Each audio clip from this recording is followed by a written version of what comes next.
बेचती थी। कहाँ की? बोले मथुरा के पास माट गांव है महाराज। माट गांव की गोपी क्या करती थी? बोले दूध दही बेचा करती थी। तो कभी दूध बेचने दही बेचने कहीं और चली जाए, और कभी कभी कहाँ चली आए? बोले वृंदावन। चलो सखी देश को, जहां वसत ब्रजराज, गोदधि वेचन हरि मिले,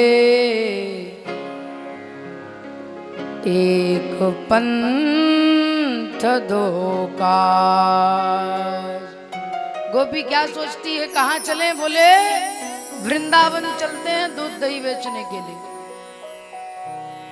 तो महाराज वो गोपी क्या करती? बोले दूध दही बेचा करती थी। तो एक दिन वो गोपी आई और जल्दी जल्दी बेच करके महाराज जब उसका दूध दही समाप्त हो गया तो ऐसे भागवत चल रही थी। और भागवत चल रही थी तो गोपी ने क्या किया? बोले बैठ गई कथा में। और महाराज गोपी भागवत सुनने लगी आप लोगों की तरह। कथा सुनने लगी तो महाराज आज गुरुजी सुना रहे थे, बोले यदि कोई भगवान का नाम ले तो भव सागर से पार हो जाता है। क्या होता है? भव सागर से पार हो जाता है। अब गोपी मन ही मन विचार करने लगी, यदि राधा नाम बोलने से भव सागर पार हो जाते हैं तो ये तो छोटी सी यमुना है। तो रोज तो नाव से जाती थी, लेकिन आज महाराज जब लौटी तो क्या करने लगी? बोले यमुना के पास गई और गुरुजी ने कहा था भव सागर से पार भगवान के नाम से हो जाते हैं। तो आज गोपी महाराज राधे राधे राधे श्याम राधे श्याम राधे श्याम बोल करके पैर आगे बढ़ाया और गोपी का पैर नहीं डूबा।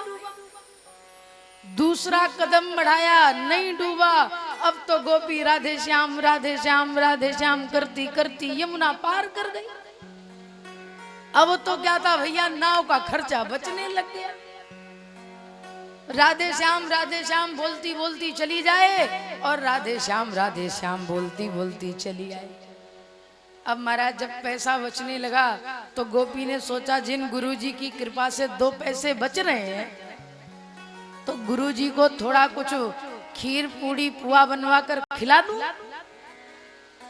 तो महाराज एक दिन गोपी आई और उन्हीं गुरुजी का आमंत्रण कर दिया। बोले गुरुजी अगले दिन अमावस्या के दिन घर में भोजन करने चलना। अब गुरुजी सोचे गोपी बुलाने आई है, बढ़िया मोटी दक्षिणा देगी। अब तो क्या था, बढ़िया नई सी बगलबंदी और महाराज पटका डालकर धोती पहनकर गुरुजी तैयार हो गए। जब महाराज तैयार हो गए अब गोपी लेने आई, और जब गोपी लेने आई बोले गुरुजी यमुना के उस पार चलना है। और गुरुजी आए महाराज, और आकर के प्यारे बंधुओं सज्जनों आए हैं। और अब तो गुरुजी जब यमुना के दूसरे किनारे जाने के लिए सोचने लगे तो आज सोचते हैं गोपी ने कोई नाव लगा रखी होगी, उसी से तो जाएंगे। लेकिन महाराज कोई नाव नहीं थी तो बोले कोई लकड़ी वगैरह की व्यवस्था कर रखी होगी।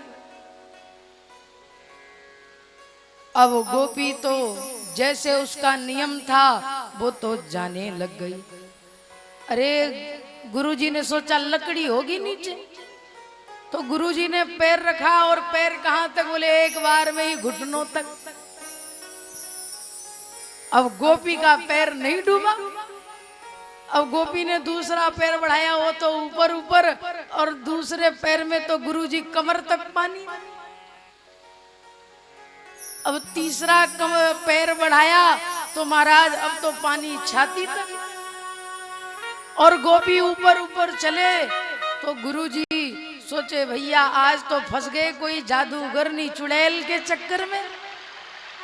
ये तो ऊपर ऊपर जा रही है और मैं तो नीचे डूबा जा रहा हूं। अरे कोई नाव तो लाओ। अरे गुरुजी, गोपी खुद भी बोल रही थी राधे श्याम, और महाराज गुरुजी से कहती है, गुरुजी बोलो राधे श्याम, गुरुजी बोलो।